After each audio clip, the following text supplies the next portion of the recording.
अस्सलाम वालेकुम everyone, welcome to अलिफ एकेडमी। क्लास 8 की हिस्ट्री को आगे बढ़ाते हुए आज हम हैदर अली के बारे में पढ़ेंगे। हैदर अली जो कि रूलर ऑफ मैसूर था, इंडिया की एक स्टेट थी मैसूर, उसका ये रूलर था।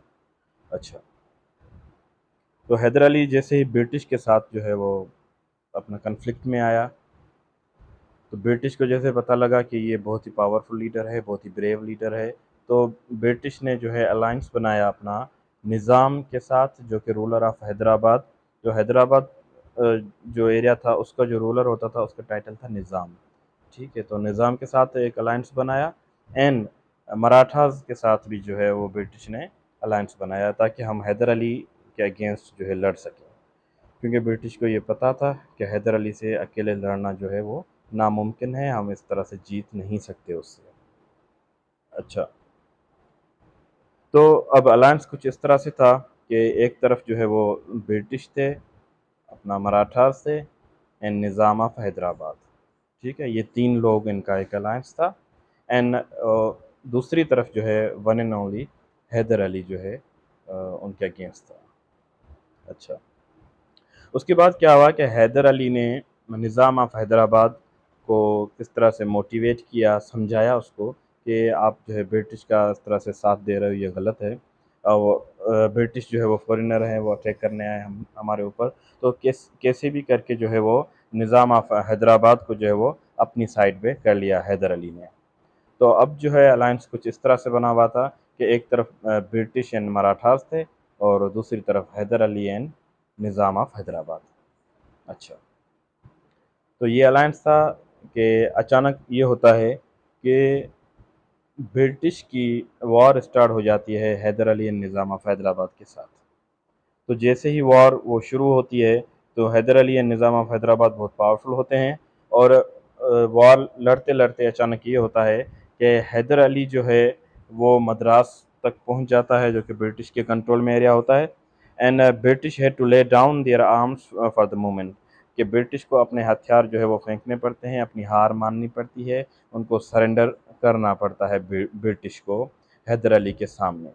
अच्छा, अब ब्रिटिश को ये लगता है कि इससे हम आगे भी नहीं जीत सकते, तो वो क्या करते हैं कि एक ट्रीटी साइन करते हैं हैदर अली के साथ ब्रिटिश वाले, और उसके साथ ये प्रॉमिस करते हैं कि वो उसकी हेल्प करेंगे अगर मराठास जो है हैदर अली पे अटैक करते हैं। ये ब्रिटिश ने जो है उनके साथ प्रॉमिस किया था एक ट्रीटी के थ्रू। अच्छा, तो अब सिचुएशन कुछ इस तरह से बनी कि ब्रिटिश ने सरेंडर कर लिया और ज्वाइन कर लिया हैदर अली को एक ट्रीटी के थ्रू, और प्रॉमिस किया कि अगर मराठास जो है वो उनके ऊपर अटैक करते हैं तो वो मराठास के साथ लड़ेंगे। तो अब ये था कि मराठास एक साइड पे सिर्फ अकेले रह गए, और वहाँ पर जो है वो हैदर अली, निज़ाम ऑफ हैदराबाद एंड जो है ब्रिटिश जो है उन्होंने ज्वाइन कर लिया था हैदर अली को।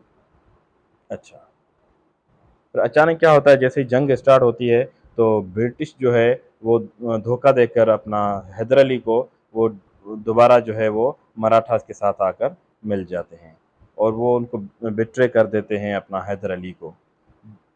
अच्छा, अब हैदर अली को ये लगता है कि उसके असल दुश्मन जो है वो ब्रिटिश हैं, क्योंकि वो समझ जाता है कि मराठास को ये यूज़ कर रहे हैं। और उसको ये तब पता चलता है जब कि British capture the port of Mahe in in his territory to provoke him, कि उसको ज़्यादा उकसाने के लिए, प्रोवोक करने के लिए एक पोर्ट को जो है वो कब्ज़ा करते हैं ब्रिटिश वाले। तो हैदर अली जो है वो समझ जाता है कि इसका मेन अभी जो टारगेट होना चाहिए वो ब्रिटिश होना चाहिए। अच्छा, तो 1779 में जो है हैदर अली वॉर डिक्लेयर कर देते हैं ब्रिटिश के ऊपर, और उनका बहुत बड़ा किला होता है आरकोट, उस पर कब्ज़ा कर लेते हैं 1780 में। अच्छा, जैसे ही वो आरकोट पर कब्ज़ा करते हैं, अगेन ब्रिटिश जो है वो दोबारा अलायंस बनाते हैं। वो मराठा के साथ भी अलायंस बनाते हैं, निज़ाम ऑफ हैदराबाद को भी दोबारा अपने साथ कर लेते हैं। तो जैसे ही ब्रिटिश उनको अपने साथ कर लेते हैं, तो अब वो बहुत ज़्यादा पावरफुल हो जाते हैं, और हैदर अली को जो है वो हराने में, डिफीट करने में वो कामयाब हो जाते हैं। अच्छा, लेकिन जैसे ही ये जंग ख़त्म होने लगती है, हैदर अली जो है वो डिफीट हो रहा होता है, تو اچانک جو ہے فرینچ نیوی جو ہے وہ برٹش کو ڈائیورٹ کر دیتی ہے، برٹش کے آرمی جو ہے وہ فرینچ نیوی کے ساتھ جنگ میں شروع ہو جاتی ہے، جس سے کچھ حیدر علی کو کچھ ہیلپ ملتی ہے، تو وہ جو ہے کوڈالور ایک سٹی ہے، ہیڈ کوارٹر ہے اپنا تامل ناڈو میں، وہاں کا ایریا جو ہے وہ کیپچر کر لیتے ہیں۔